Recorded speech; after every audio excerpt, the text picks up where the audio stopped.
Ang mabuting balita ng Panginoon ayon kay San Mateo. Noong panahong yun, tinipon ni Jesus ang 12 alagad at binigyan ng kapangyarihang magpalayas ng masasamang espiritu at magpagaling ng mga may karamdaman. Ito ang pangalan ng 12 apostol, si Simon na tinatawag na Pedro,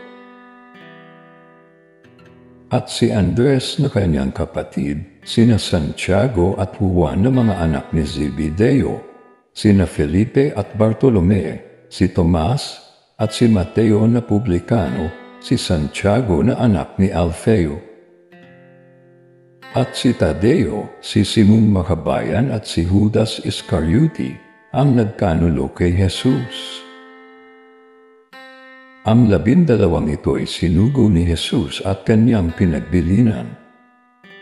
Huwag kayong pupunta sa lugar ng mga hentil o sa alinmang bayan ng mga Samaritano.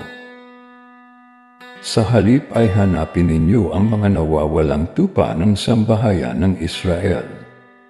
Humayo kayo at ipangaral ninyo na malapit na maghari ang Diyos. Ang mabuting balita ng Panginoon. Pinupuri ka namin, Panginoong Hesukristo.